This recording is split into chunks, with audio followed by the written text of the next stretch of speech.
Assalamualaikum warahmatullahi wabarakatuh. Perkenalkan, nama saya Punggoda Malfata. Ini 1872050016. Di sini saya akan mempresentasikan mata kuliah teori ekonomi makro. Masuk saja kita ke presentasi pertama. Presentasi pertama tentang teori-teori perdagangan internasional. Pedagang yang pertama itu pedagang kaum merkantilisme, yang kedua teori keunggulan mutlak absolute advantage oleh Adam Smith, yang ketiga teori keunggulan komparatif comparative advantage oleh David Ricardo, yang keempat teori permintaan timbal balik reciprocal demand oleh John Stuart Mill. Pembahasan selanjutnya, sebab-sebab timbulnya perdagangan internasional.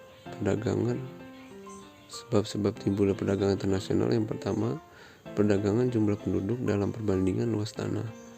Yang kedua, perbedaan kekayaan alam yang dimiliki. Yang ketiga, perbedaan tingkat kecerdasan dan peradaban bangsanya. Yang keempat, perbedaan iklim dan keadaan alam. Yang kelima, perbedaan ilmu pengetahuan dan teknologi yang dikuasai. Yang keenam, perbedaan politik, sosial, dan budaya. Pendapatan nasional keseimbangan.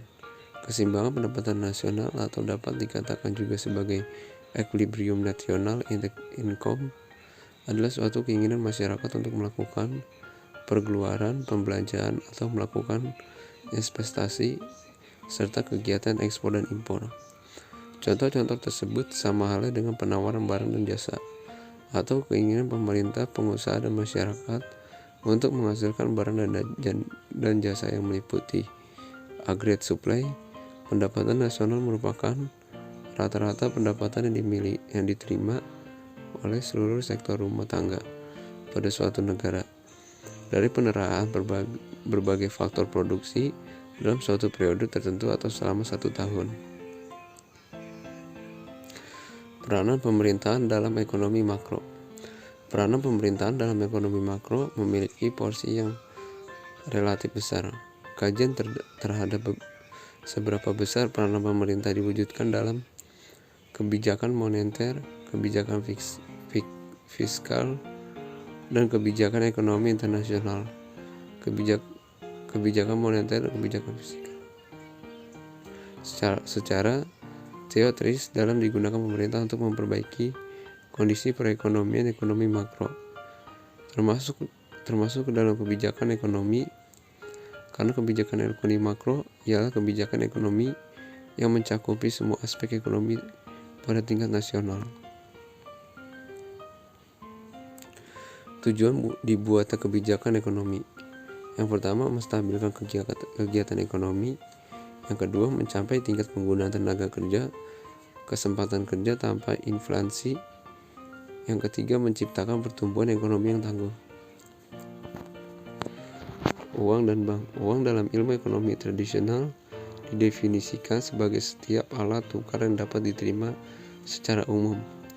Alat tukar itu dapat berupa benda apapun yang dapat diterima setiap orang di masyarakat dalam proses penukar barang dan jasa. Dalam ilmu ekonomi modern, uang didefinisikan sebagai sesuatu yang tersedia dan secara umum diterima sebagai alat pembayaran bagi pembelian barang-barang dan jasa, serta kekayaan berharga lainnya, serta untuk membayar hutang. Pada zaman dahulu, jual beli dilakukan dengan sistem barter. Barter adalah perdagangan yang dilakukan secara tukar-menukar barang. Setelah barter, orang mulai menggunakan alat pembayaran disepakati pada zaman modern. Uang digunakan sebagai alat pembayaran. Dengan menggunakan uang, manusia berusaha memenuhi kebutuhannya.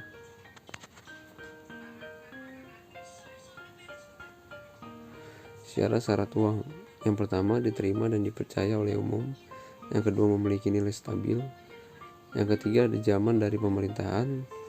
Yang keempat, mudah disimpan. Yang kelima, terbuat dari bahan yang tidak mudah rusak. Pengertian dan sejarah bank. Sejarah mencatat asal-usul mulai dikenal kegiatan perbankan adalah pada zaman kerajaan Tempo dulu di daratan Eropa. Kemudian usaha perbankan ini berkembang ke Asia Barat oleh para pedagang. Perkembangan perbankan di Asia, Afrika, dan Amerika dibawa oleh bangsa Eropa pada saat melakukan penjajahan ke negeri jajahannya baik di Asia, Afrika maupun benua Amerika. Dalam perjalanan sejarah kerajaan pada masa dulu, penukaran uangnya dilakukan antara kerajaan yang satu dengan kerajaan yang lain. Kegiatan penukaran ini sekarang dikenal dengan nama pedagang valuta asing atau money change. Sekian dari presentasi saya. Saya Punggawa Dama mengundurkan diri. Assalamualaikum warahmatullahi wabarakatuh.